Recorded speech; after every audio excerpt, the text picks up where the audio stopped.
Shalom.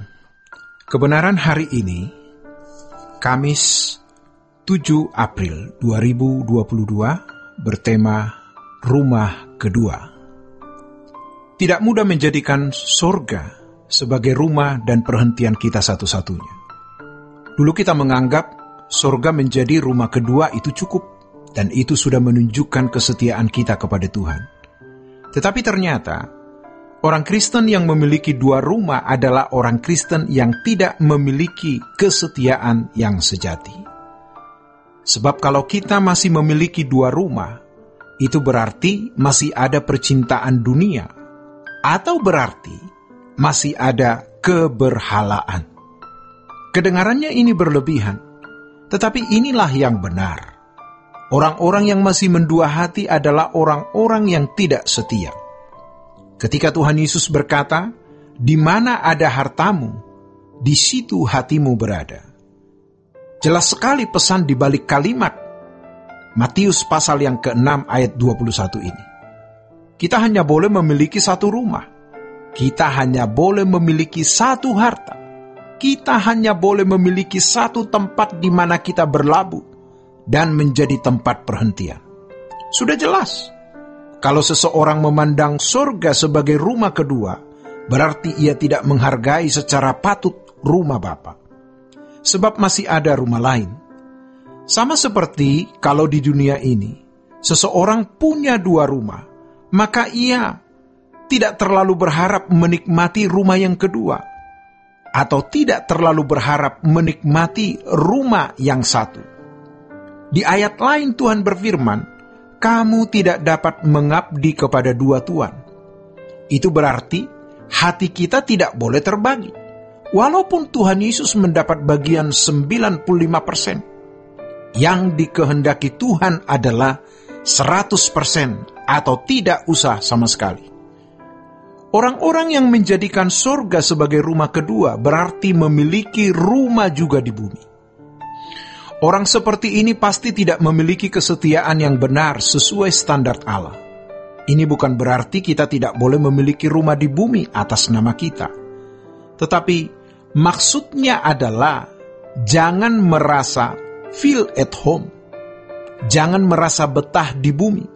Kita harus menaruh seluruh pengharapan, sukacita, kebahagiaan kita di rumah Bapa. Orang yang menganggap surga sebagai rumah kedua pasti tidak menghargai rumah Bapa secara benar. Padahal, demi rumah Bapa atau demi surga yang dapat dimiliki manusia, Allah mengutus putranya. Ia memberikan putra tunggalnya mati di kayu salib demi rumah itu. Jadi harga rumah itu adalah pengorbanan Tuhan Yesus. Orang yang tidak menghargai rumah Bapa secara patut, orang yang pasti juga tidak menghargai Bapa sebagai pemilik rumah itu. Jadi jangan berpikir kita masih memiliki kesempatan untuk bertobat dan berubah. Kita harus selesaikan sedini mungkin. Ada masalah besar yang tidak disadari banyak orang. Padahal sejatinya, hal itu sebenarnya masalah yang sangat mengerikan. Yaitu ketika kita meremehkan Allah. Dan Allah sering tidak bereaksi seperti yang kita harapkan. Kita berharap Tuhan menegur dengan lembut, atau kadang-kadang lebih keras.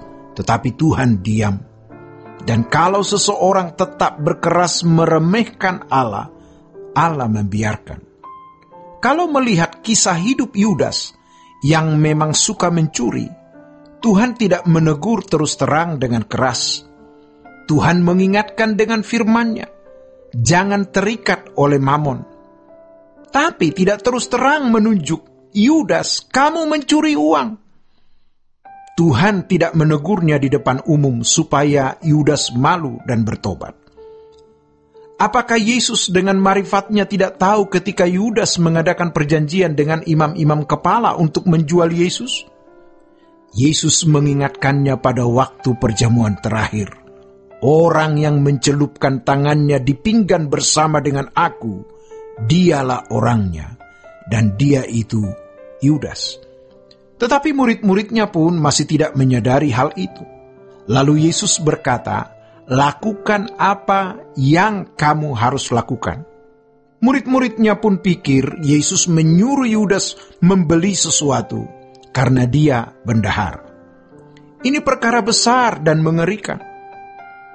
Coba bercermin pada pengalaman hidup kita masing-masing. Bagaimana Tuhan sering seperti membiarkan kita dalam kebodohan dan kesalahan sampai kita benar-benar menyadarinya dan bertobat. Kalau kita percaya rumah kita di sorga, kita bukan berasal dari dunia ini, hati kita tidak mungkin mendua. Orang Kristen yang tidak percaya, ia berasal dari atas, rumahnya di sorga, dunia ini bukan rumahnya, pasti memandang sorga sebagai rumah kedua. Dulu kita pikir memang begitu adanya. Sedangkan dalam Lukas pasal 16 ayat 12, dikatakan bahwa harta kita sendiri itu di sana. Jadi sorga bukan rumah kedua. Sorga adalah rumah kita satu-satunya. Rumah kita di bumi adalah persinggahan. Bumi bukan tanah air kita. Orang Kristen yang merasa punya dua rumah, orang Kristen yang pasti tidak memiliki kesetiaan yang sejati. Tidak memiliki kesetiaan standar anak Allah. Hatinya terbagi dengan dunia. Pasti masih ada percintaan dunia atau hidup di dalam keberhalaan. Inilah orang-orang yang tidak setia. Orang-orang seperti ini pasti kurang atau tidak menghargai rumah Bapa, maka tidak merindukannya. Orang yang tidak menghargai rumah Bapa pasti tidak mencintai Bapa. Mari kita berubah. Jangan berpikir masih selalu ada kesempatan. Kita tidak tahu kapan kesempatan hidup ini berakhir. Demikianlah renungan hari ini. Tuhan Yesus memberkati. Sola Gracia.